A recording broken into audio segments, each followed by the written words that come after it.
Recording is in progress, I believe. Okay, great. As I said, for those just watching the recording, my name is Cody Hoffman. I'm the Assistant Director of Nursing Student Recruitment for the Ross and Carol Neese College of Nursing. Welcome to our PhD webinar or info session, whatever you want to call it. We are going to be spending the next hour to hour and a half, depending on how many questions we have at the end, talking about all of the specifics of Penn State's PhD in nursing options. We have good attendance, I see. We've got lots of people joining us from all over the globe today, so thank you so much for joining us from wherever you are. And even if you aren't able to join us live, we appreciate you watching the session from wherever you are and whenever you are. Um, just to give you a little rundown of how we expect things to go, I'm going to share my screen and start with our first slide here with a little agenda. So give me 1 second. All right, can I get a confirmation that others are able to see that? Great, thank you. Okay, so in today's session, I'm going to start off with a few introductory notes and tell you a little bit about Penn State. Then we'll turn it over to Dr. Susan Loeb, who is the director of our PhD program. She will have the meat and potatoes, I guess, of the presentation with all the programmatic content and information about curriculum, mentorship, and so forth.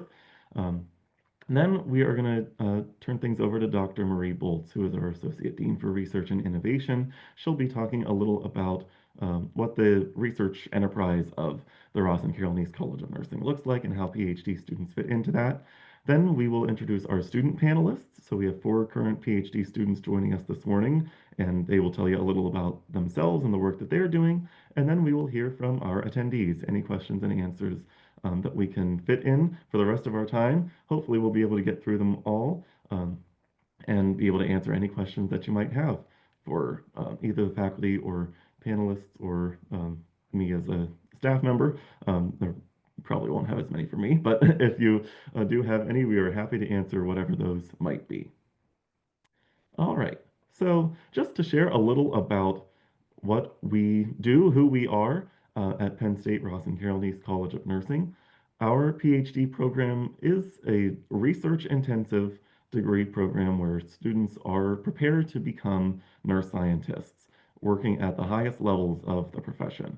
So we are instructing students to become leaders in their field, to adopt the best practices of research and of scientific inquiry, and to be collaborative, uh, professionals who can work in an interdisciplinary fashion. We think it's a very important thing to be able to work with people both inside and outside of nursing, and most of you probably will want to be doing that in your careers anyway. So we're trying to prepare you to do that in the most efficient and effective way. We believe that the best way to prepare students to do that is through a mentorship model. So that's the reason that our programs are only offered in person, because we want you to be able to work alongside the career professionals who have been doing that throughout their entire nursing careers. And um, we think that it's important for students to be able to do that alongside each other as well. So you're learning from your fellow students in the program, of course, learning from your faculty teaching the program and your faculty mentors. You're seeing the work that they're doing in their research and throughout their careers, and you're also being helped by them along the way throughout your careers as a PhD student and then afterward as a professional. And as I mentioned, the interdisciplinary nature of the program, we are glad to help you become the professional that you want to be through our program. So we are going to help you to structure your plan of study and to tailor your individual courses in the way that makes the most sense for you to do the work that you want to do. Dr. Loeb will be touching a little more on that later on. All right, so as for what makes Penn State special, we have one of the hallmarks of our university that we always like to highlight is an extensive alumni network that really reaches every corner of this globe. Penn State's active dues-paying alumni association is the largest in the world. So you are going to find Penn State connections everywhere you go. You will hear the Penn State name wherever you go, and you'll be able to utilize those connections that just don't exist for everybody coming from every institution. Honestly, it is pretty amazing to see how far the Penn State name goes. So, we don't like to just rest on that name. We, of course, back it up with fantastic reputation from employers. We have a 10% top 10% ranking for employment reputation and employment outcomes. And we're also one of the top 30 U.S. research universities. So our research enterprise here is vast and extends far beyond just what we do here in nursing. There are opportunities and resources available to you through both our university library system as well that is one of the most extensive in North America. So our students are well prepared to engage in research throughout the program and afterward, and you're going to be supported every step of the way through that, through your faculty mentorship, through the research resources that are available to you, and then afterward as an alumni of Penn State. More specifically, through the Ross and Carol Neese College of Nursing, we have a fantastic faculty of nurse scientists here that are uh, always happy to teach and mentor our students. We have a high level of engagement from all of our faculty that you will find that they really take the time to invest and to get to know you as an individual and as the future nurse scientist that you want to become. We also have several different centers within our Ross and Carol Neese College of Nursing that can be tremendously helpful to students in their area of research interest. The Tressa Neese and Helen Diskovich Center of Geriatric Nursing Excellence, I think I got all of the words of that name, is a center that many of our students are affiliated with and many of our faculty are affiliated with. The Center of Nursing Research, of course, is one that I think Dr. Boltz will be touching on a little bit later. So lots of opportunities for students to become familiar with what a research enterprise looks like while they're here. We're also a pretty small college within the larger university ecosystem, so that enables us to really develop a strong sense of community.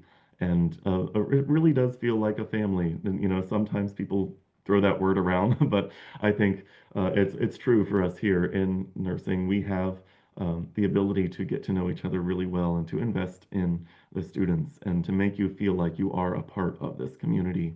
And we have a great PhD student or doctoral student organization that our students are highly involved in. And we really have a vested interest in making sure that you feel like you belong here. No matter where you come from, we believe that you have an interesting and unique perspective to share and that you can bring something that is worthwhile to whatever you're doing. And we want to help you to do that. Like I said, we have students joining us from all over the globe, not just on today's session, but that come to join us from as PhD students from countries all over the globe.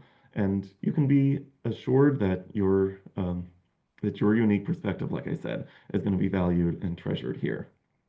Furthermore, we were named as a Center of Excellence in Nursing Education by the National League for Nursing in 2022. So again, you can be sure that faculty are not only going to invest in you, but they know what they're talking about. They know what they're doing. They practice what they preach, and they are among the very best that the nursing field has to offer in terms of pedagogy and education. So with that, I think now is a great time to turn it over to Dr. Lowe for some information on the the core of the program, the stuff that you all came to hear about today. So Dr. Lowe, I'll let you take it away from here.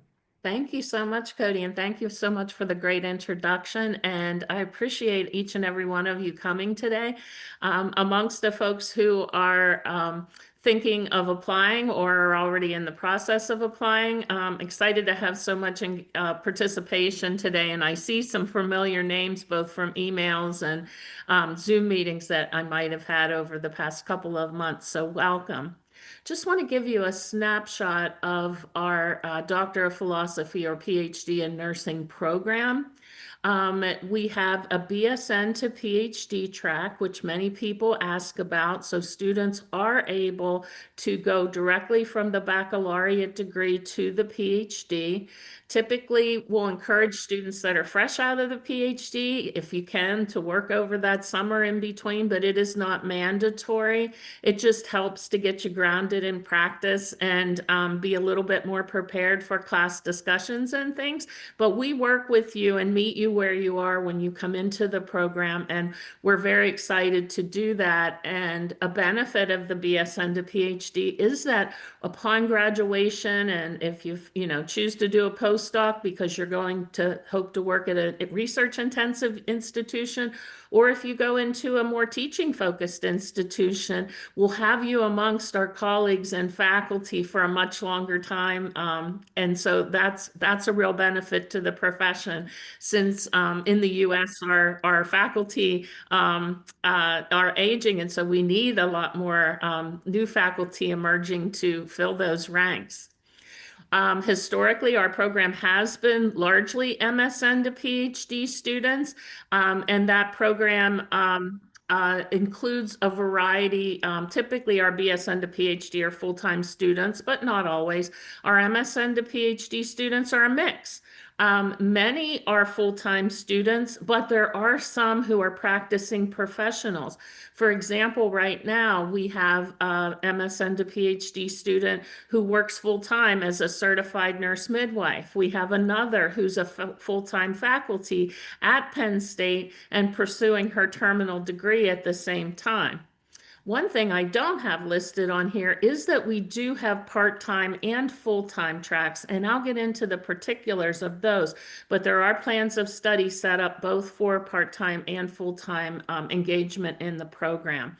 Typically, though, unless you're a Penn State employee, you need to go full-time on campus for at least 2 semesters sequentially in order to meet the residency requirement, because as Cody described, we are the PhD degree at Penn State overall is an apprenticeship mentorship type of model. So it's really important to be here and be present and have those experiences working side by side with your advisor and with your assistantship supervisor if you're a full-time and funded student. Another program that we have is the dual title PhD in nursing and clinical and translational sciences. Dr. Marie Boltz, who's my colleague, she is very steeped in that program. And if you have questions about that, I can help a little, and she might be able to help a lot because she's very involved over there. And then there's a program you may have seen online, which is the dual title PhD in nursing and bioethics. Right now, they seem to have a little hiatus on accepting students into the dual title program. But what we still can do at this time is to do a minor, a graduate minor in bioethics and nursing if students are very passionate about getting some more ethics background under their belt and actually having something show up on their diploma. A formal minor does show up on your diploma just like a dual title program does. And so we can delve into those a little bit more in the Q&A. And if you have deep questions about it, we can set up a one-on-one with me to speak about that. So in terms of PhD curriculum and coursework, just as a baseline, know that students who are full-time must enroll in at least 9 credits and typically are encouraged to stay at no more than 12 credits, especially if they're on an assistantship where they're funded and working half-time, which is 20 hours a week, under the supervision of one of our research faculty members. For the BSN to PhD, that requires a minimum of 71 credits, which you'll see below, typically translates in a mean time to graduation of about 5 years, inclusive of the dissertation research. In contrast, the MSN to PhD program requires a minimum of 47 credits, and that translates in a mean time to graduation of approximately 4 years. We have had MSN to PhD students graduate in as early as after 3 years. That is the sort of outlier person. And then there's lots of, folks in between. The other intervening factor is if you're doing a dual title PhD, like the nursing and clinical and translational sciences, sometimes that takes a bit longer because at least one of the other benchmarks is delayed, and there's an additional 6 credits of internship that's required in a research lab, as well as additional course credits, which leads to a bit more time for that as well. Also, as Cody described to you just a bit ago, our program is interdisciplinary.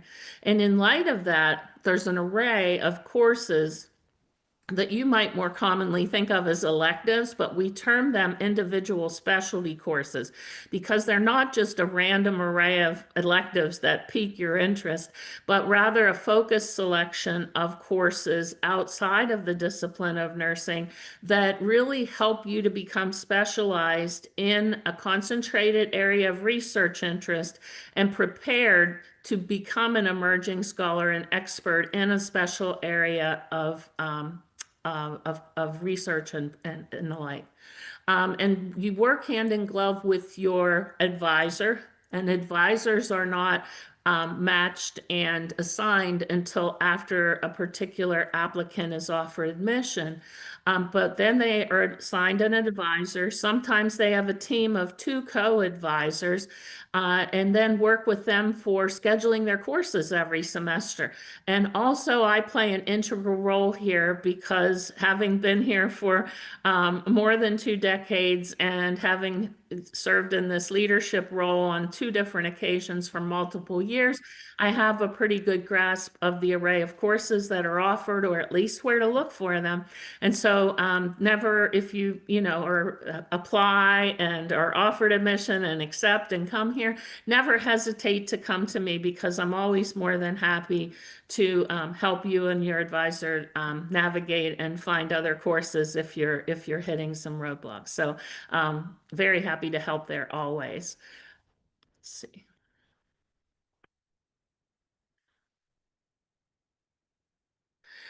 So what can you do with a PhD in nursing? There's an array of things you can do actually. And we actually have a couple of courses where we expose you to past graduates as well as folks that we're connected with who fill a variety of different nursing roles with their PhD. I will say first and foremost is academic positions because the vast majority of our applicants, the folks we are admitted and the folks that graduate end up pursuing academic positions. These are in colleges of nursing across the globe, in the US and well beyond, and also in other colleges that are related disciplines.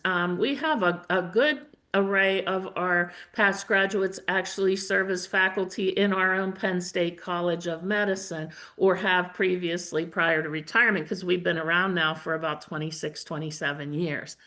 And in those roles, typically faculty are doing a mix of teaching, research, and service. Depending on what type of academic institution you go to, the balance may be much more heavily towards teaching, where in others, research is the key emphasis, but typically you do experience a mix. Other positions that our graduates go into are strictly research positions within universities. So teaching is not part of their responsibility. They are securing grants and working on other folks' grants, and their time is pretty much 100% dedicated to the research enterprise and advancing the science in that full-time capacity. Others become leaders in healthcare institutions, typically in hospital settings, because major tertiary care centers typically have multiple PhD prepared nurse scientists. And so, leading that research enterprise in those healthcare organizations. We have others that work in, say, nonprofit healthcare organizations. One of our graduates from 2024 just assumed a position that oversees emergency preparedness, risk management, patient safety, and does some education with their medical students and medical residents as well. So a very different type of position. We have a student, a prior graduate, who's coming to my class this week who works for a government agency. Initially, she worked as an epidemiologist with the Centers for Disease Control and Prevention. Now she works for the Pennsylvania Department of Public Health. And it was while she was here, she earned both a master's in public health and her PhD in nursing, and went directly into working for our federal government and has continued working in government capacities throughout her time. And we have other research institutions, small businesses. Small businesses oftentimes are operating exclusively on grant funds, and nurses assume those roles. And we have several of our past graduates currently working in that capacity, and community health centers. I did mention a little bit earlier the leadership responsibilities, leading healthcare teams, leading healthcare organizations, and finally, policy work. And many of us in faculty positions also do some policy work as well. And think of policy implications for our research. One of my colleagues works, and she has a sexual assault nurse examiner. It's called the Safety Center or the Safety Program, where they use telehealth, and she does a lot of government and works in advocacy and policy change in that area, which is exciting as well. All right. So, one of the most frequent questions that prospective applicants write to me about is the cost and funding that's available for students. And we have a fixed number of graduate assistantships, and they cover the cost of tuition, so full tuition, plus provide a monthly stipend and health insurance subsidies. I think it's around 80% or something like that for an individual for full-time PhD students. These are not endless, but we are not a huge program. We typically admit somewhere between 9 and 12 people for a semester now, or for a cohort now, so that's every fall. And students who are on assistantship are expected to work 20 hours per week for an assigned faculty supervisor, and that work can be a mix of teaching, research, and administrative duties, leaning more heavily towards the teaching and research. Also, sometimes faculty have funding to support a particular student that has an interest and some background in their area. And if they are supporting them on a research grant, then their work would be exclusively in the research realm. Typically, BSN to PhD students are provided with 5 years of funding. Now, that's been increased in the last year or two. And MSN to PhD students are typically offered 4 years of funding. I will say, though, that that is offered a year at a time, and it does have contingencies. The students do have to maintain their GPA at a B or better and earn Bs or better in their coursework, and they also have to be performing adequately and responsibly in their graduate assistantship. But barring any issues with those two things, our typical students from the past couple of years moving forward can expect this type of funding. All right. So in terms of cost and funding and other elements, just to be clear, we welcome part-time students and typically have one or two, but typically more likely one in a cohort. And these part-time students are not eligible for assistantships, unfortunately. Typically, these are folks that are have positions that they do not want to give up. And so, highly responsible, maybe they're the breadwinner for their family. And so in these situations, the students typically self-pay and or are eligible for tuition reimbursement once they successfully complete coursework from from the institution for which they work. And in case anybody here sounds like anybody that's here today, I provided a link to the tuition and cost estimator to get an approximate cost of self-pay for graduate courses at Penn State. The other group of you that this may be interesting for, and maybe also take a picture or write down the website, is those of you whose government may be funding you to come here. And so in those situations, typically the government would ask the applicant, what is the approximate cost of tuition and other issues to go to school there? And then that's part of their figuring, my understanding is in past experience of how they determine the amount. And I don't know the intricacies of that, but at least one of our students, panelists today could probably tell you a little bit more about that because she has that situation now herself. Okay, we're ready to go forward. Good. So here's the other most common question that I get is how do I apply? And the first thing I want to share with you, and some of you know this already because we've been communicating, others probably looked at our website, but our PhD curriculum is designed for a fall semester start. And what that means is the way that our courses in the curriculum roll out, some of them have prerequisites, or it's really smart to have course A before course B. And so for the ideal plan of study in terms of efficiency, starting in fall is best. And that's when we do our admissions reviews and accept people to start. That being said, they're typically in situations where you have a rule are exceptions. And one is for this situation. Say a student has applied for fall and has been accepted, or prospective students applied and they've been accepted to be a student starting in fall. Say they have some extenuating circumstance in their family. Could be an older adult family member that they need to care for a period of time. It could be a sick child. It could be that they're an international student and have had some challenges with securing their visa. And those kinds of situations on a case-by-case basis, we do have the latitude to do a deferral for a semester, sometimes two, to allow that student to get things in order so that they can come and join us. And sometimes they start in the spring semester. At least one of our panelists today experienced that, and she'll be able to share with you, if you're interested, just a snapshot of how I think we made it work, but I'll let her tell you how well she thinks we made it work. So again, not the ideal, but it can work and work fairly well, but would not be a good practice for the norm. Just some other mechanics about applying. Please be sure to get your application materials in by December 15th. We will do our last review when we come back from our holiday break very soon thereafter. So we need to have those applications in hand so that we can get those prepared before the fall semester ends and that we're ready to review those in early January when we come back.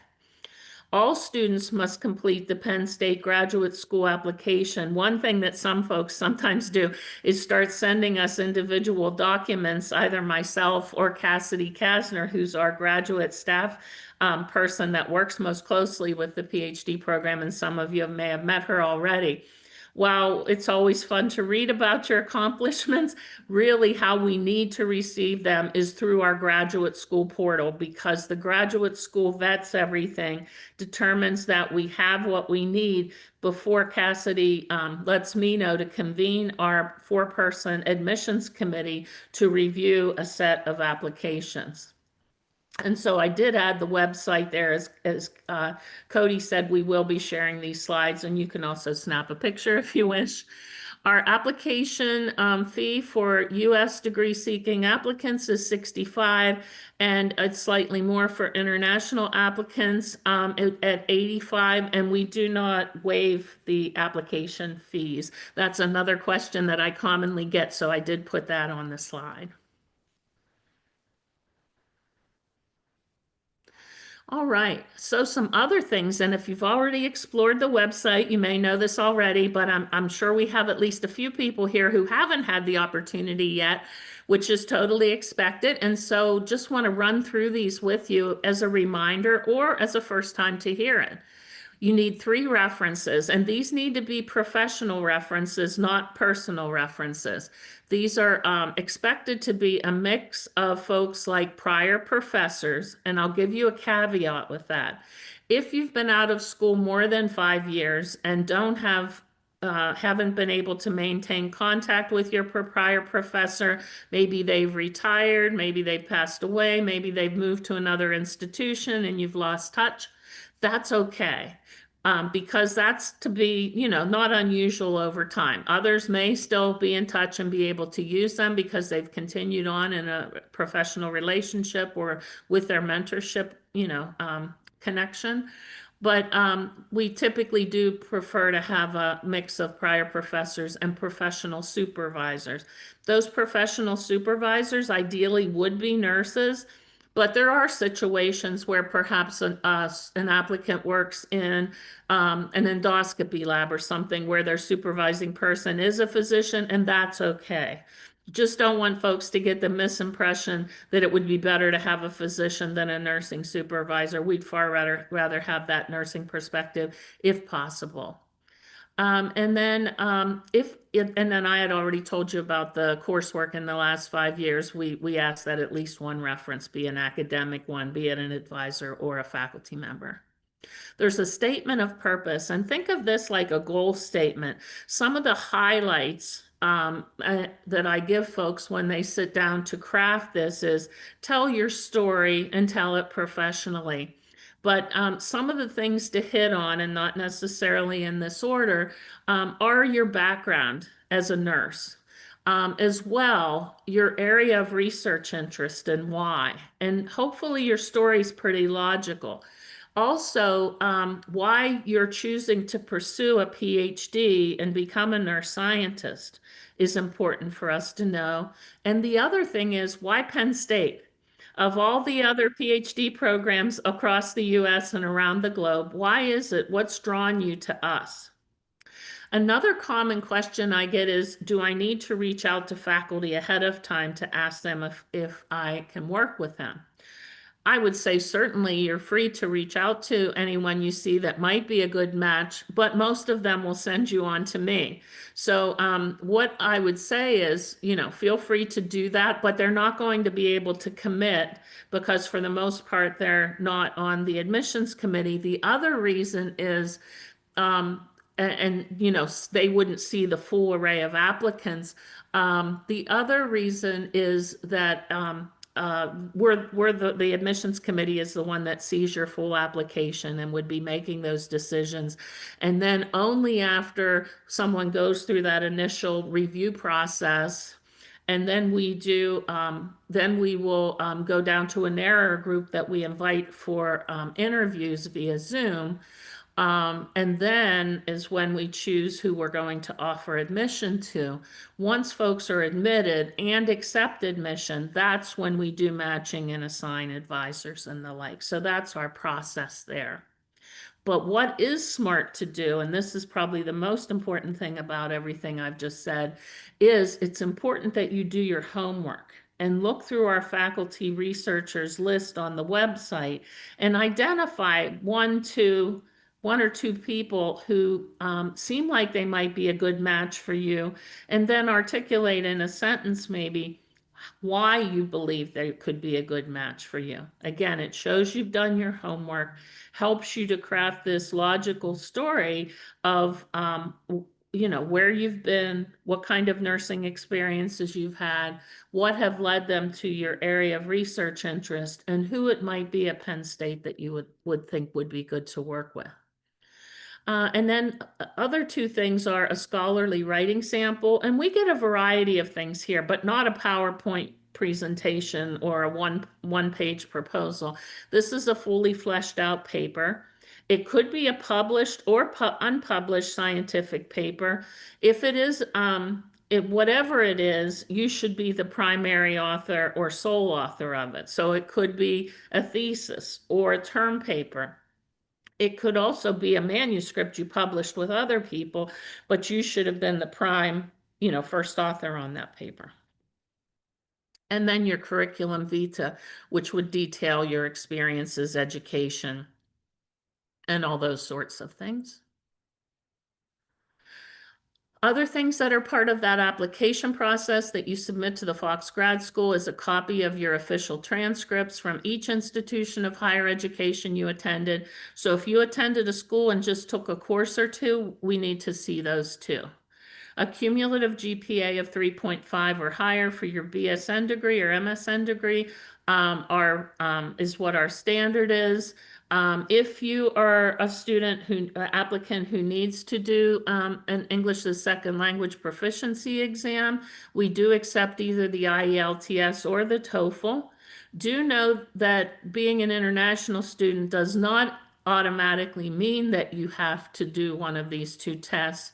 Say you're an international student that's from a country where English is the primary language. You can look up countries on the Penn State website and determine whether you need to produce these scores or not, one of these scores or not. The other thing is if you completed a baccalaureate or master's degree in the US, then you would not need to do the TOEFL or the IELTS. And also, those would be the main reasons for that. So we've had students that have graduated from maybe their baccalaureate degree at Villanova, which is also in Pennsylvania, then those students don't need to do the test. Or if they're, say, from Nigeria or Ghana, where English is the primary language of instruction, then they don't need to do it. But you would need to look for your particular situation. The graduate record exam scores are optional, but if you do have them sent to us, they are considered as part of your application materials. And I already talked about once we go through the initial vetting and review of the admission packets, then we select what students will be invited in for a Zoom interview. And Cassidy, our staff person, would do that inviting. And so now I'm very thrilled to introduce Dr. Marie Boltz.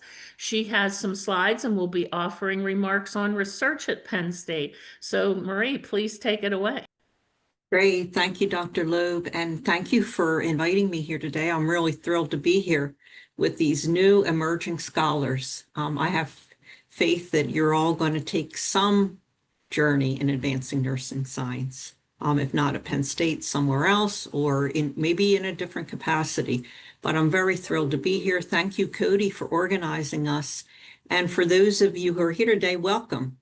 I'm really a person who has been a fan of Penn State for a long time, so I'm not going to add to the kudos that Cody very beautifully represented about the value of being at Penn State. And Dr. Loeb has done a beautiful job of talking about the logistics and applying. So I'm really grateful that she's compiled these slides and that hope that you access them. I have a fun part of this time together. And really what I'm focused on is sharing with you the work of the Center of Nursing Research and the faculty's work and how you might engage with that work as well as the work of the center. So when you enter as a PhD student at Penn State College of Nursing, you're really entering a research community.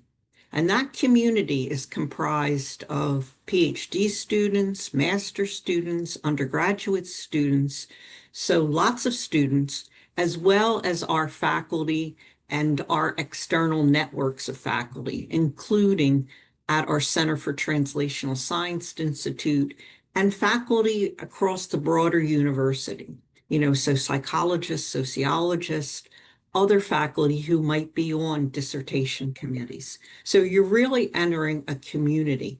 And the focus of the Center for Nursing Research is to support that community, really help by providing resources, tools, guidelines, technical support, statistical support, really helping our faculty and students prepare and submit grants, present their research, learn about different methods and methodologies and topics, through our ongoing seminar series, and also connect with other researchers. So you're entering this community, and we have a philosophical approach of all teach, all learn. So all of us continue to learn from our students learn from us. we always have this openness to learning more things. So you're really entering a learning community and a research community. So I'm going to be sharing with you some of the research foci of our faculty, which I think is really exciting and I'm proud to be a part of. And our faculty conduct research with people of all ages, so across the entire lifespan, pre-birth to death. And we're really focused on optimizing healthcare as well as the healthcare and supports provided by the communities in which people live. And why do I want you to look at this? Well, Dr. Loeb made the point that you really want to have a sense of what faculty are doing in research and think, how can that align with what I plan to research? All of us are working in research because we're trying to solve problems. We're trying to solve problems, healthcare problems that people are dealing with and living with every day.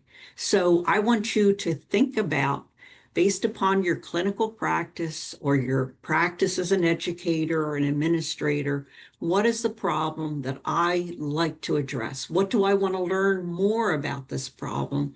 And how can I approach solving it? So look through that lens when you're looking at our faculty's research, and also consider, is this somebody that I can learn from if I'm part of their research team? And also, is this someone that I can learn from when they're teaching me? So the faculty that I'm going to be describing to you also teach in our PhD program and in other coursework. So the first big area, of course, is gerontology, which you know is the study of aging. And this can occur, in midlife. It might be looking at a longitudinal view around aging, but it often, in many cases, is looking at the diseases and problems associated with aging. Now, the first area is cognitive health assessment and promotion. Dr. Fick does a tremendous amount of work looking at pre-dementia symptomatology, so subjective cognitive loss.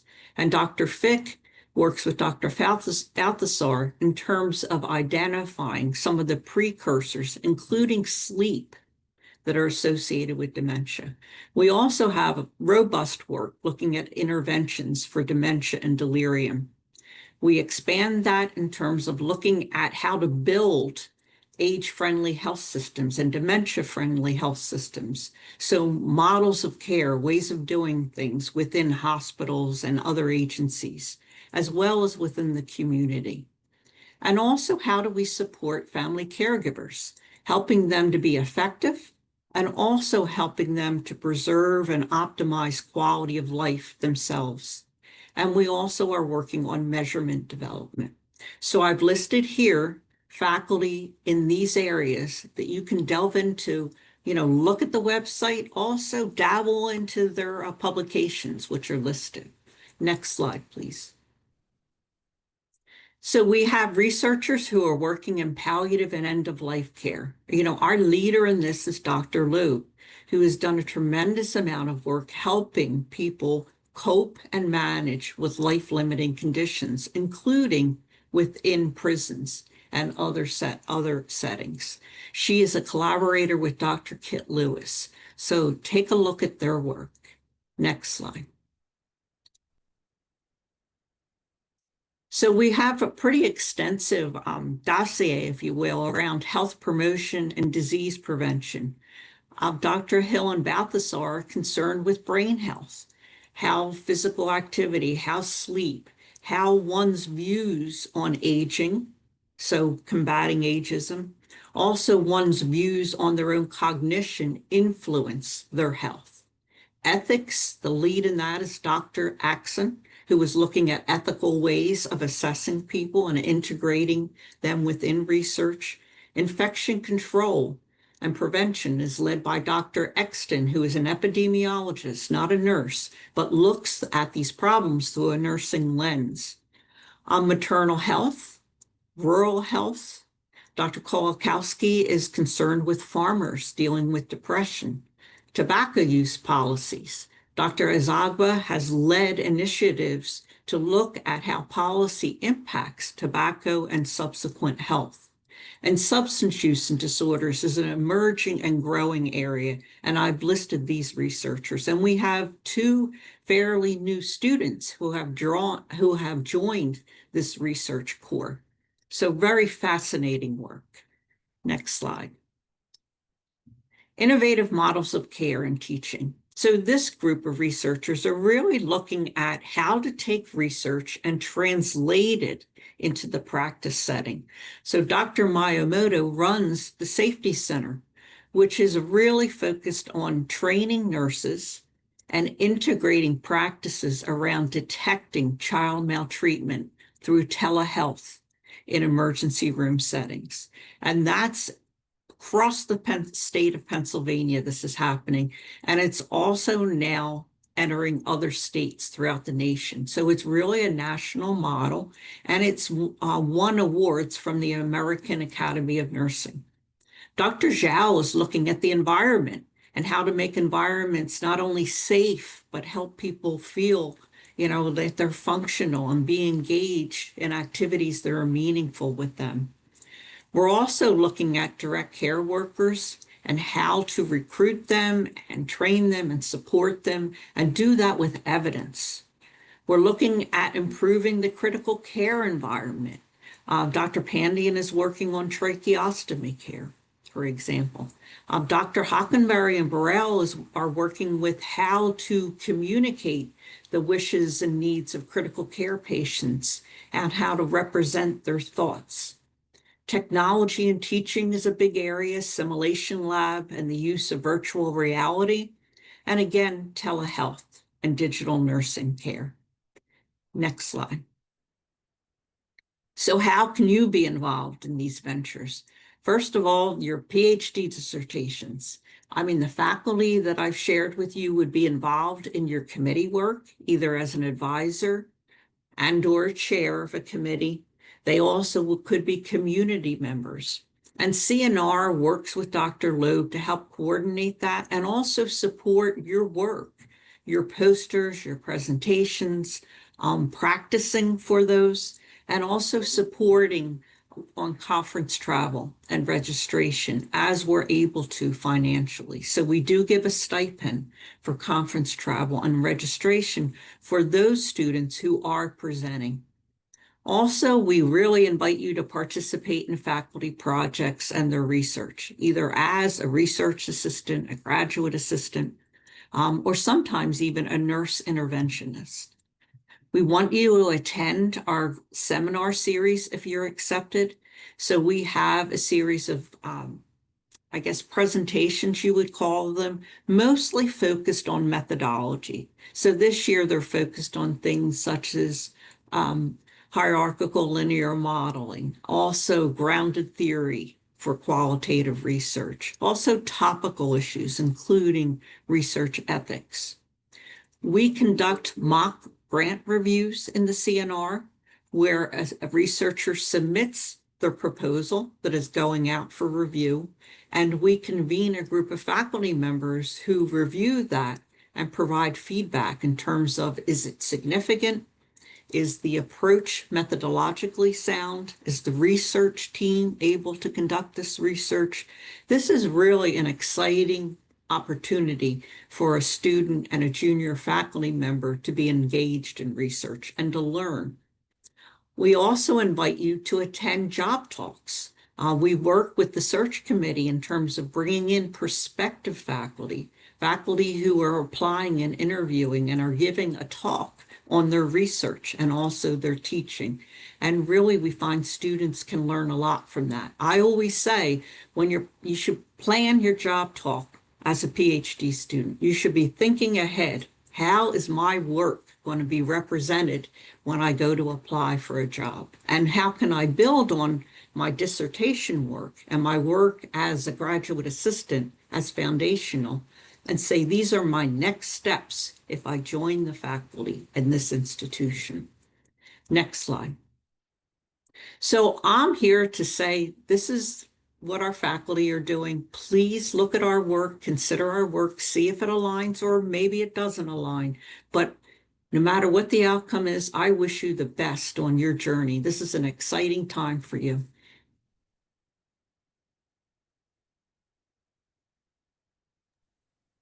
Thank you so much, Dr. Bolts. We really appreciate you sharing all that insight and uh, letting our attendees know that there are so many faculty doing so many incredible things at Penn State, and uh, we can be assured that any of them would be more than happy to assist any of our students on whatever work they want to be doing in their nursing careers.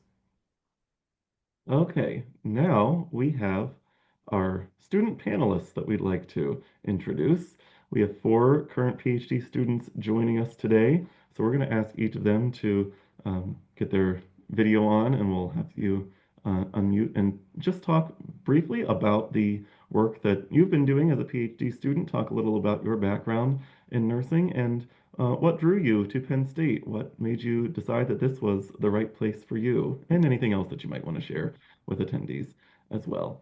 So we will start with, is it Samia or Samaya? I'm sorry, I don't think I've Yeah, heard your name pronounced. I've only yeah. seen it spelled. All right, go ahead whenever you're ready. Okay.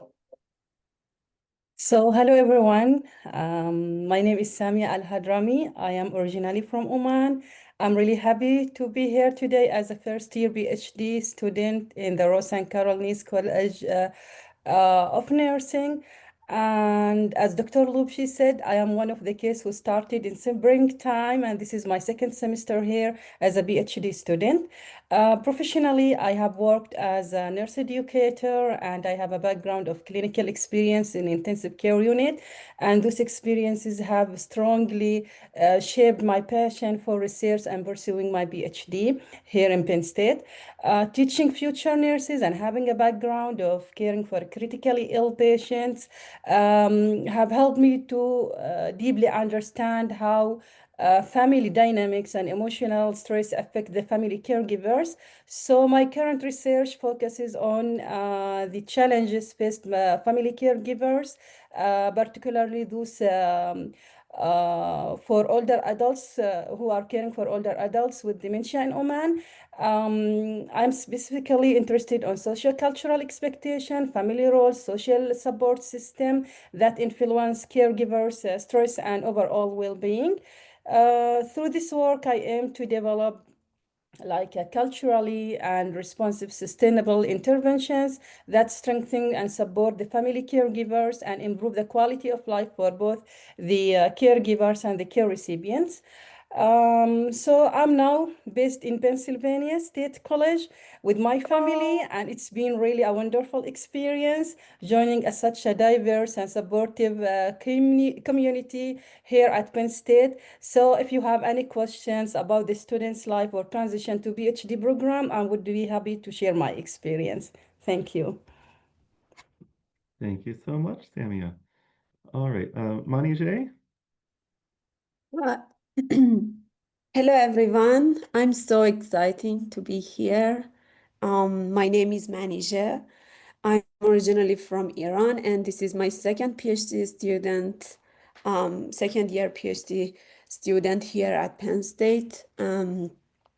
Actually, I got my master degree in geriatric nursing in Iran, and then I've been working as a nurse for almost 8 years in ICU and pediatric ICU. Um, my research interest is in palliative care and end-of-life care in older adult with cancer.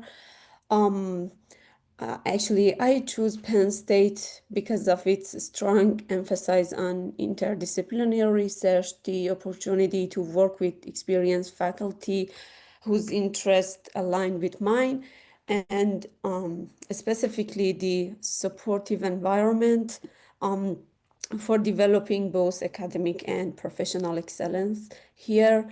I would love to share my experience or any questions that you have as an international student here. Yeah. Thank you so much. Mhm. All right, Takshila. Hi everyone. I'm so glad to see everyone. So I'm Takshila and I'm a fourth year PhD student. I'm from BSN to PhD track. So if there are people who are coming from BSc to PhD, I have a lot of things that you want to know before you deciding. And also, in the dual title PhD program in nursing and clinical and translational sciences. So if you want to know about the dual title program more from a student's perspective, you can always ask that from me as well. And plus, I'm doing neuroscience minor as well.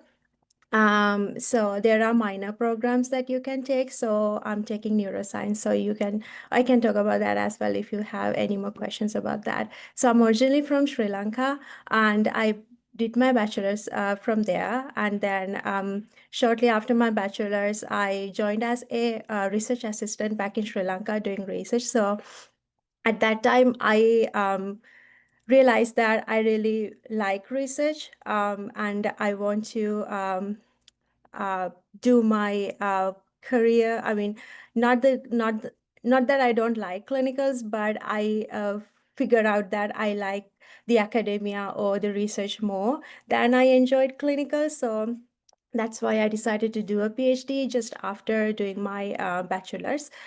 So what else? Why Penn State? When I was looking for universities to apply in the US, I saw at Penn State that there is this strong, like, gerontological faculty doing a lot of research that I'm really interested in related to brain science and the cognitive sciences and everything. So that is one of the reasons. And another reason is that the interdisciplinary research. So I really wanted to do the dual title program even before coming to the Penn State. So I saw that I have the option here at the Penn State as well. And also there are wonderful people here. So after my first meeting with a few faculty members at Penn State, I kind of knew that I really wanted to apply here and be with those people. So that is also another reason I applied to Penn State. So yeah, I have other things to share with you about my experience as an international student here, and also how to navigate from BSN to PhD or UMSN to PhD, whatever that is. So yeah, we will talk more. Thank you, everyone. All right, thank you. And Jessica. Hi, good morning. Thank you again to Dr. Loeb and Dr. Boltz and for Cody for having us all here and for your wonderful presentations. My name is Jessica. I am a fifth year MSN to PhD student. So as Dr. Loeb said, everybody's trajectories kind of look a little bit different. And my time here has been intentional and purposeful. I am spending a little time because I want to. A little bit about me. I am a mom of three, and I recently I had a baby during the program.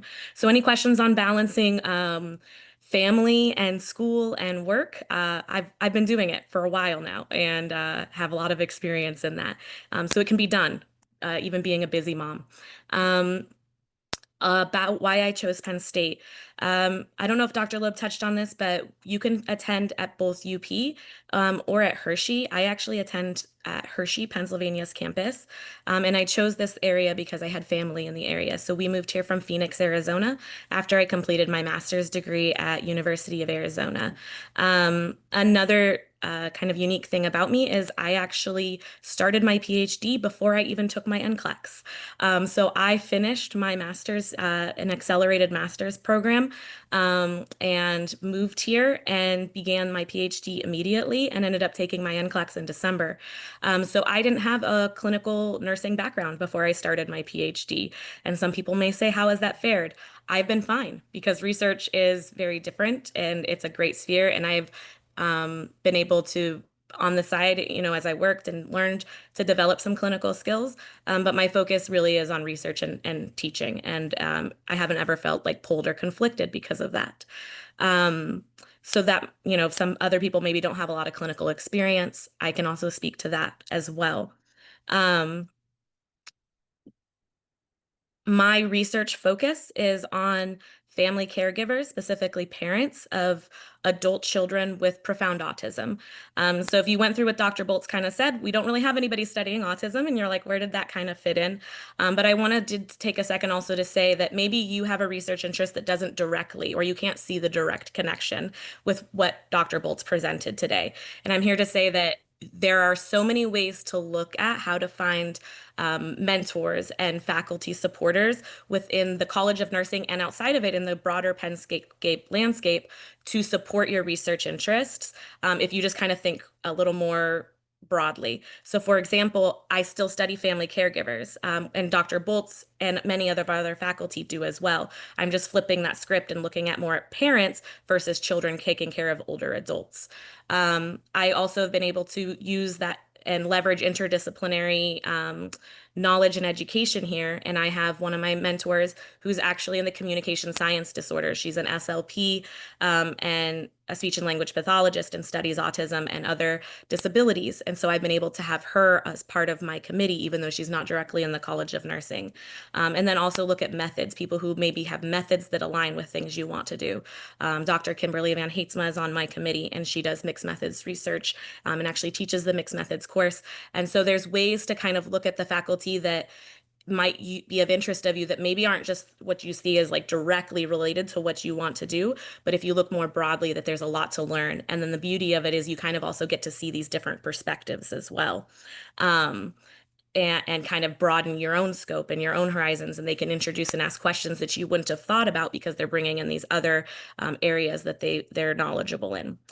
So that is kind of a few of the big things. The other thing I can speak to is I did get awarded a fellowship grant from the NIH, a predoctoral and RSA grant.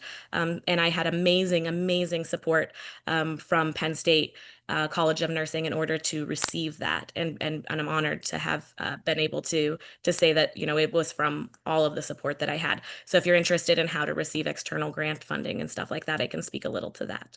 But welcome to all of you who are here and interested. I'm really excited to hear your questions. And thank you for taking the time to listen to us today. Thank you so much, Jessica. All right, so at this time, we are going to open things up to our attendees' questions. If you aren't able to unmute to actually ask your question, we'll ask you to put your question in the chat. Feel free to drop as many questions as you want in there, and we will answer all of them that we possibly can live. If we aren't able to get to them live, you can just expect an answer in the chat. We'll be typing answers there. But yes, Dr. Loeb, I see just noted in the chat, please note who you want to ask your question to so we can be prepared to answer it. If you are able to turn on your video as well, we'd love to see you. If not, don't worry about that. You can at least turn on your audio, or like I said, feel free to pop those questions right into the chat and we will answer as many as we can. So if you do have a question, can you please raise your hand on Zoom so that we can make sure we don't have several people talking at once. Also on this slide, I'm going to stop sharing my screen so we can see more of your faces, but the email addresses for both Dr. Loeb and myself are here on the slide, and as we've mentioned, everyone will be receiving the slides. Everyone who is registered will receive all the slides, so don't feel like you have to jot anything down right now because you can always refer back to these later. So I will Sure, stop and sharing. Cody, I'll take that first question. Michael states his BSN GPA is 3.4 out of 4 and has an MSN in health informatics. The required GPA is 3.5 and upwards. Do I qualify? And what I say is we do have those benchmarks that we're looking for. However, we do a holistic evaluation of the applications. So there is much more than just the GPA that we're looking at. So it is very possible that you could be a bit below that benchmark and still be offered admission if the other elements of your application you know, really highlighted your capabilities and those sorts of things. So it's not just GPA contingent. We look at other things too, but it is important to have performed well academically. You know, because that is predictive. However, we realize that something magical doesn't happen when you move from a 3.4 to a 3.5, and so we do look at the whole person's application. I hope that answers your question. And Aziz has a question next. And Aziz, please tell us who your question is directed to.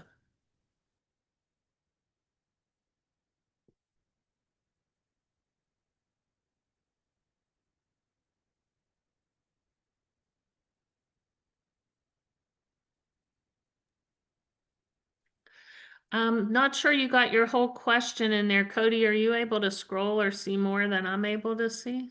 No, I think he maybe accidentally hit submit before he was finished typing there. While Aziz is finishing with their question, anybody else have questions? And we'll come back to Aziz.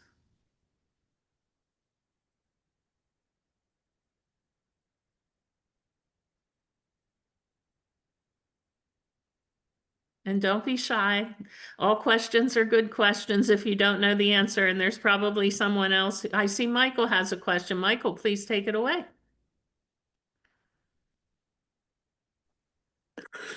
Hi, everyone. Thank you again for this presentation, and it's been so informative, and actually opened my eyes to a lot of things that I need to investigate and research myself. The question I had is the dual title, the PhD in nursing, clinical, and transitional sciences. It probably would be directed toward, I think it's Thakshila, I believe. And that's taking that dual program with a neuroscience, brain science minor. Is how I can see that would be very intense. And I'm just curious how like intense is that? Is it pretty difficult to do and balance everything else, or are you able to balance life and also this major uh, study research? So, Yeah, thank you so much for the question, Michael. It is a lot of work. I'm not gonna lie. There is a lot of balancing that you have to do there because I'm from BSN to PhD, meaning that I have to. So if I talk about the coursework, I have to take like 71 credits of coursework because of I'm from BSN to PhD, and on the top of that, I have to do the dual title.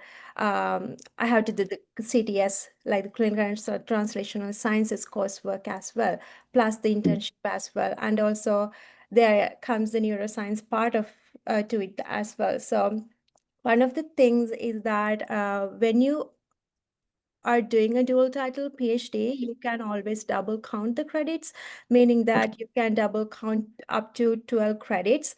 okay, So you don't have to do all like 26 credits from the clinical and translational sciences coursework. So you can always double count 12. So meaning that there is going to be 6 more credits that you have to take in terms of the elective courseworks.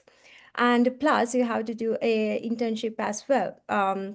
So you have to find the internship from a lab or from industry position, or else you can find a clinical internship as well in a hospital or somewhere. It really depends on your preferences and also what you want to do for your dissertation. So for me personally, I have found a clinical, not a clinical, it's a laboratory based internship because of my research, how it is. I think more than going into industry or clinical, I think if I go into the laboratory, doing some like bench work, that would be helpful for me to add some value into my dissertation topic. So that's why I'm doing that thing. So you are responsible to find the internship that is suitable for you. They are not going to find that for you. So that is one thing that you have to keep in mind. And when it comes to the neuroscience part, the another reason that I wanted to do a neuroscience part is that I always loved the biological like underpinnings of what I'm studying. For example, I'm interested in Alzheimer's disease and cognitive decline and everything. So I felt that if I have like a strong fundamental foundational knowledge on neuroscience theories and all the concepts, I thought that would helpful for me to do my research well, and that is primary reason that I wanted to do a neuroscience minor as well. So excellent. it is kind of intensive. There is a lot of balancing that you have to do. There are a lot of courseworks that you have to keep track on, but I'm going to say it's very interesting. So you Yeah. learn a lot. You interact with a lot of people outside of nursing, which is good as well. And it is like very like interdisciplinary program that I'm doing. And I wouldn't be able to do that if I did not choose to go outside the nursing, which I'm really happy about. So yeah, so it's a lot of balance. Awesome. You have to like plan ahead because you have to do your benchmark like exams as well. B- so yeah, you have to like plan ahead. And I wanted to say that you always have to talk with your advisors and your committee members and also the PhD program director. So they are the ones who actually you can get a lot of help from them when you're planning what to take, what not to take, and when to take those sorts of things. So with the help of everyone, I'm going to say it's very possible if you are really interested in doing that kind of an interdisciplinary work. Yeah, I am. So maybe I'll we can talk further offline Sure, at some point. So that'd be sure. great. Thank you so Thank much. Thank you, Michael, for the great question. In fact, Sheila, thank you for the very Yeah. comprehensive response. Michael, do know that our PhD students have a directory with their pictures attached on our website, and so their email addresses are there as well if you wanted to follow up. Dr. Boltz had her hand up, and I'm going to go to her next and then hit the questions that are in the chat. So Dr. Boltz, did you have something to add there? Yeah, thanks, Dr. Lubin. I'll be real brief. And I just want to be clear for those of you who are interested in this program that students can enter it at with research at any stage of the translational continuum. So not necessarily bench science, but it could be efficacy work, looking how to translate, that bench science into observational or efficacy work. We have a student now who's at the far opposite end of where Sheila is planning to work. She wants to work on implementation science. So implementing measures to detect autism in children at an early stage. So I just want to be clear that it's a full continuum of translation. And thank you, Dr. Lube, for letting me say that. Absolutely. So I'm going to go down through the chat now, and if there are things that that are not directed to anyone in particular, if it looks like it's for me, I'll take it for me, and I will I will do my best effort to direct it to I think can answer best. So Aziz's question is, he recently graduated from nursing program at American University with and provided the GPA or their school scholarships. Really, our assistantships are the main thing out of the gate that are available to our students, and that's where the tuition is covered and the as well as the stipend and primarily most of the coverage for health insurance, but not entirely for the individual student. In terms of scholarships, there's things that may come available during your time here that could help with that.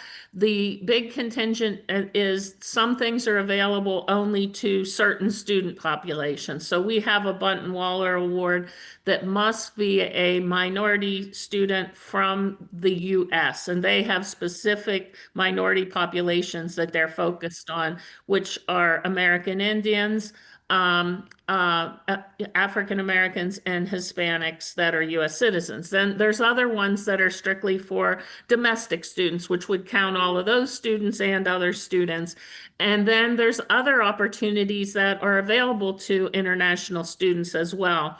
But out of the gate, the main thing that could be provided, which is substantial, are those assistantships. So I hope that helps with your question. I got a thank you for the question, and it asks about the interview. So there's no particular dates that I can offer. What happens is once we typically have been reviewing whatever applications are complete on a monthly basis. So we meet every month.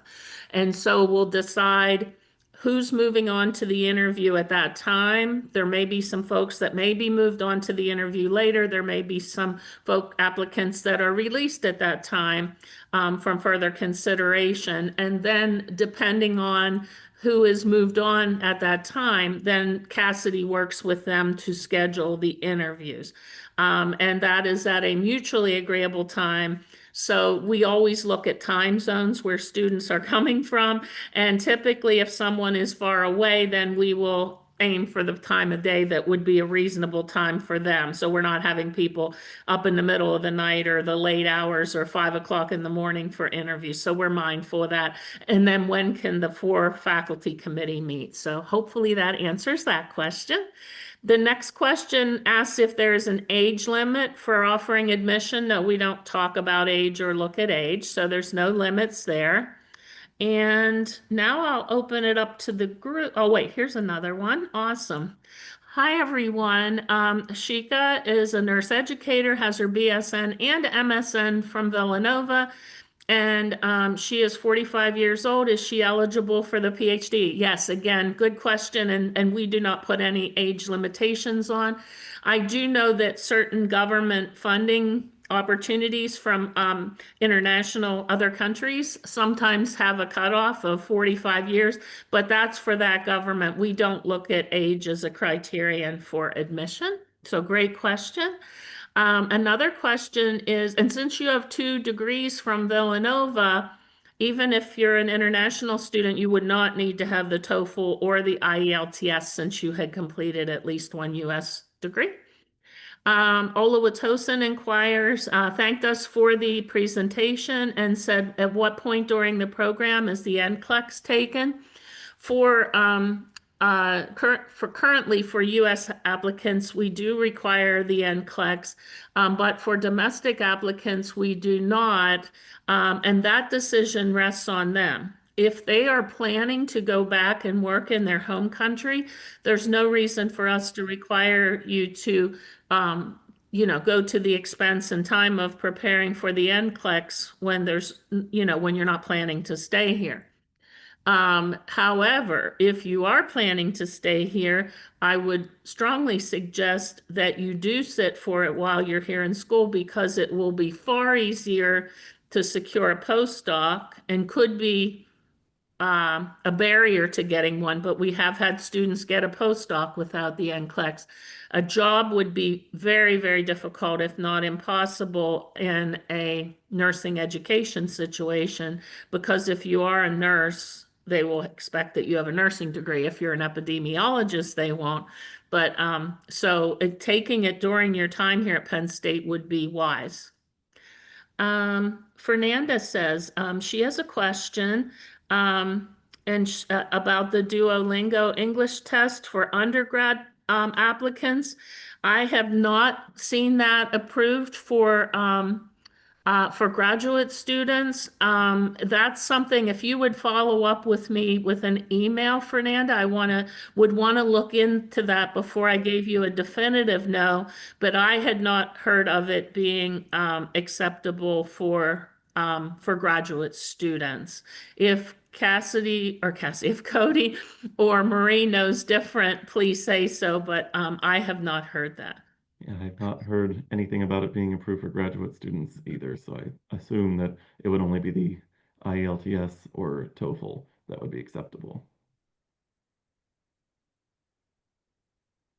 So Michael's one of the attendees today, and his interest is in nursing technology and telehealth.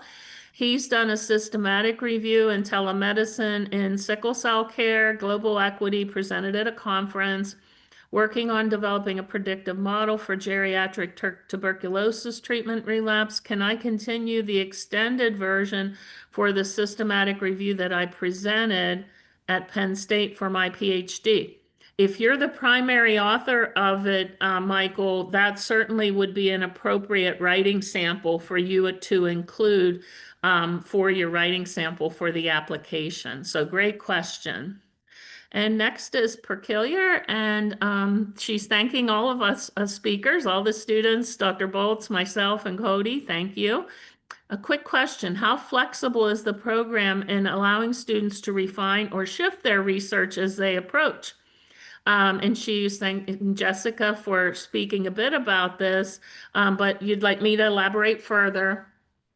Okay, so Perkilier, I'd say my main takeaway from your question in terms of responding thoughtfully is in terms of efficient move through the program, students who come in who have been working in a particular area and sort of stay invested in that throughout their program, that will be the most efficient path. However, no small number of students come here and get their interest sparked by something they learn at a seminar or work that they do with their faculty supervisor in their research assistantship. And they do shift their paths, and it does work out fine. It's just the time, so we sort of have the ideal, we have what works just fine. And then there's a third category where there's a lot of shifting going on. That typically doesn't work out as well. So there's, I think that there's latitude for you to learn. You're here to learn and grow. And in that first year or so, figuring out your way is part of why you're here. So I think that's very reasonable. Dr. Bolts, do you have any? Oh, Jessica has something. Jess, please jump in about that. Yeah, so I would say I did do some shifting. So just kind of timeline. If you remember, I said I'm a 5th-year PhD. I'm probably not going to graduate till my 6th year. So again, a normal MSN to PhD tracked about 4.5, I think. Some of my peers have graduated. So some of that shifting did cause me to have to take a little bit more time, but I knew that coming in because I hadn't fully developed what exactly I want to do. I had an idea, but it wasn't fully developed. And so I would say I took my first year of my program to really figure that out and flesh that out. And that was okay for me. For me, I had that time. I needed that time. I needed other people to, invite them into my life to help me figure all those questions out and find out what I really wanted to do. So you can have time. An example, some of my other cohort members, they knew day one what they wanted to do. They'd already been embedded in the research, similar to some of what I hear you guys are out there doing already, and they wanted to expand upon it. And they hit the ground running day one, already, fully knowing what their research question was. And some of them have already graduated and defended. And so I think that having that knowledge did help them move through more rapidly. But I do think having maybe a year, maybe I would say, Dr. Loeb, probably that's the max to kind of figure that out isn't necessarily detrimental. You just might want to think about your timeline and how that's going to look. Mm-hmm. And Jessica had an outstanding outcome of taking that little extra time and was able to secure NIH funding, which is very competitively selected opportunity. And that's also given her extra time to pursue and flesh out that work and probably complete a project that's more ambitious than might be typical. So yes, that's great, and I'm glad you jumped in there because the attendee had mentioned that. I lost my place here. Let's see. Another question, the housing segment of the application, how do we go filling that out as international applicants? In terms of housing, we don't really help with that.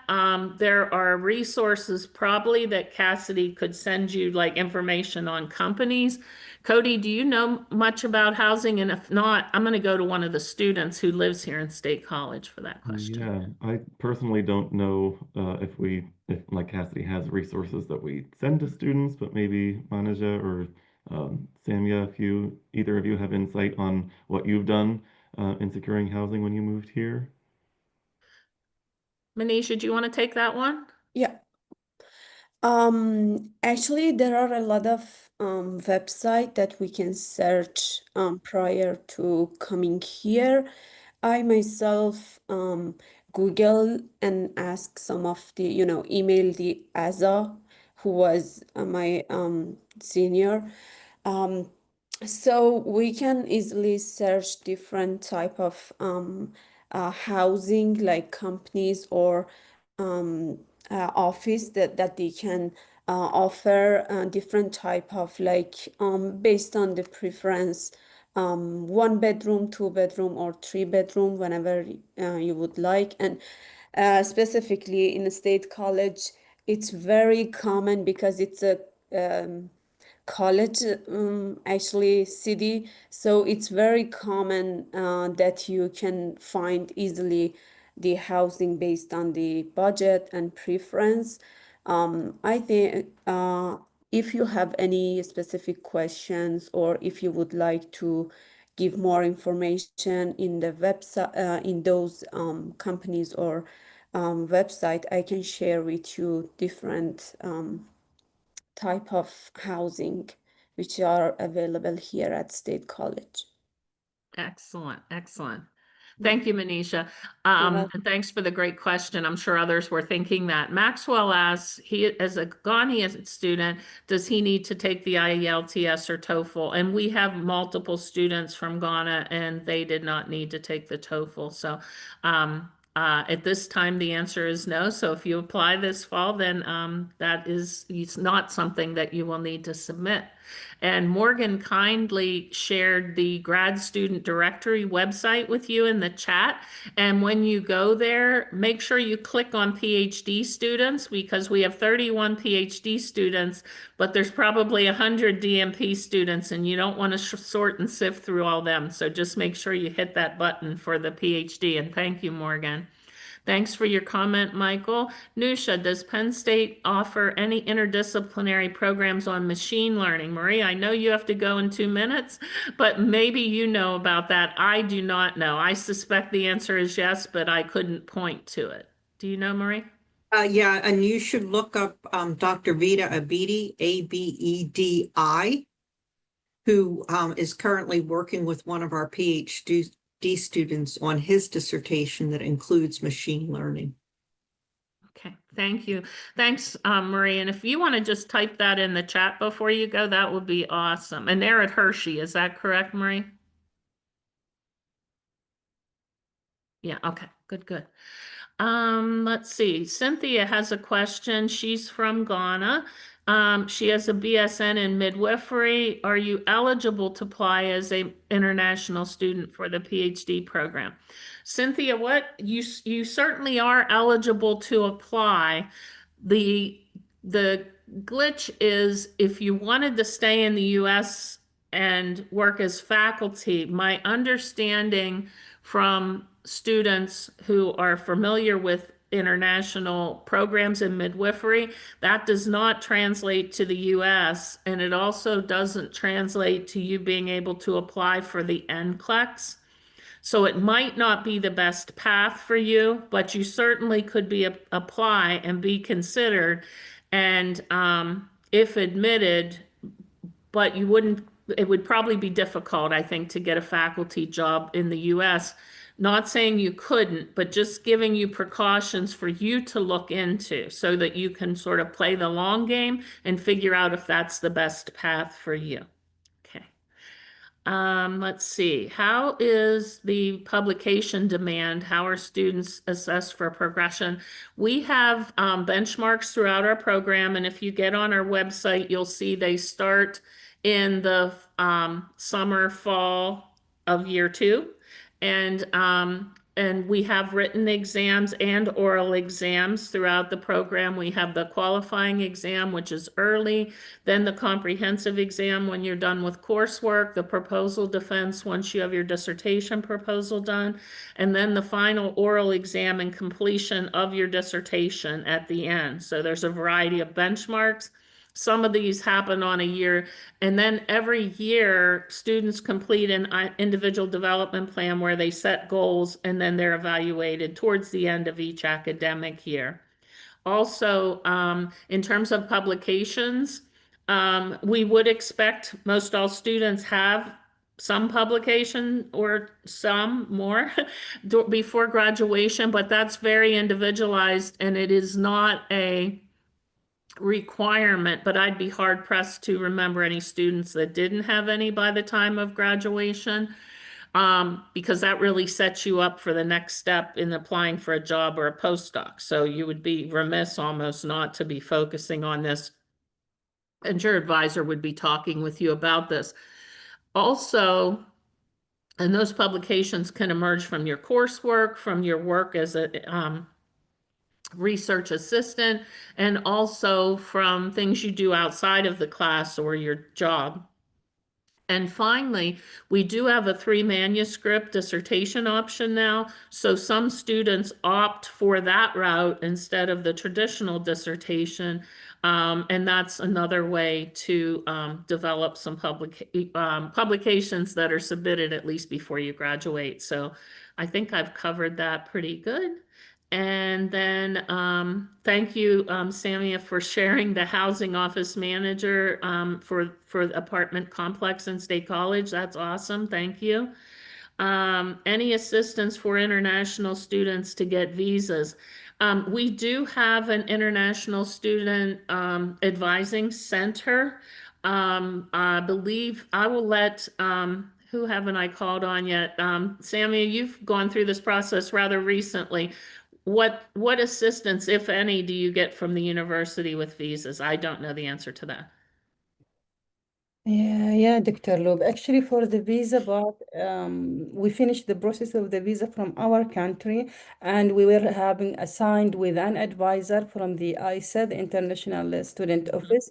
So whenever you will be accepted and you will finish with your visa process, you have to submit some of the papers within the ISA, where it will be processed there, and they will guide you through that one. So the first thing, based on my country, we are doing the visa part, and we are getting a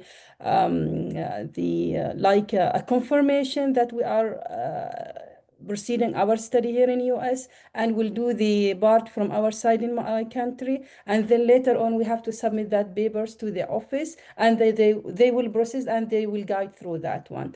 And one of the things also, they are guiding if we are planning to travel outside of the country, we should obtain the signature for our F1 and F2 if you are bringing your families also. So you have to obtain the signature for that document, and it should be with you whenever you are traveling or going out of the country. It should be with you. This is how it's working briefly, because I cannot remember exactly the details how we are doing, but they will guide you thoroughly. Whenever you are in the process, they will guide you through that. And they Don't know if you froze up for me, Samia. Just the last sentence you said, if you could repeat. Yeah, the last sentence, when if I'm planning to travel, I mean, if I am coming with my family, so I am like an F1 student and I have my family F2. So whenever I'm going out of the country, it's you have to get like a permission from the international office, where they will approve your paper F1, and you will get a signature from your advisor. So you will be safely traveling and coming back. You will be able to or allowed to enter to the US with that document, approved document. Thank you, Samia. That's great. I have a question for Perkilier, who will finish in late January with her internship program post-baccalaureate. Can she fill in with her temporary license for the application? The answer is yes, and then be sure to follow up with sending your license to the, if you can upload it in the portal, that would be ideal. But do move forward with your application, and then sending us that the final license be, once, as soon as you get it. Let's see, the assistantship offer, those would be discussed. Like if you're applying for full-time, when we're offering you a position, if you are offered admission and accept, then we typically, that would be with an assistantship unless you already had government funding. So you would be considered that as a full-time, for that as a full-time student. And thank you, Jess, for including some housing information for students, for folks who may want to live at the Hershey campus. There's information there on Issa and Cassidy, our staff person's contact information. So thank you for that. And your complete application, inclusive of the 3 references, which are usually the things that are lagging, we should have those prior to December 15th to be considered for fall 2026 admission. So thank you, everyone. And I really appreciate the active engagement of our participants, attendees today in the chat. The chat function worked really nicely here, I think. So thank you for that. I want to really thank our students, Jess, Samia, Vakshila, and Manisha. Your insights were fabulous. And I purposefully picked you all because you had different experiences, different programs, different things that you could offer and bring to the fore. So fabulous. And I'm thrilled that I had you here. To Dr. Bolts, who had to leave us, she had a hard stop at 10:30 for another meeting. And to Cody and for organizing all this, and for the director, Morgan, for coming and being his co-pilot during the meeting and searching websites for us. So if you have questions following this, you do have my email, you have Cody's, and you have Dr. Bolt's included at the end of her slide. And then also you've had the student directory. And so we hope to receive your applications if we seem like we're a good fit for you, and hope that you all have a wonderful academic and professional journey, whether we cross paths again or not. So have a wonderful day. Cody, any parting thoughts? I don't think so. Everyone who's on the call, you can expect an email from me either later today or tomorrow with the session recording and the slides. And as Dr. Loeb said, please feel free to reach out to any of us. We are happy to follow up with further conversation if necessary, or answer any other questions that you have. So we appreciate you attending today. Thank you so much. And we wish you all the best and wherever your journey takes you. Hopefully here to Penn State. Bye-bye. Thank you. Have a great day.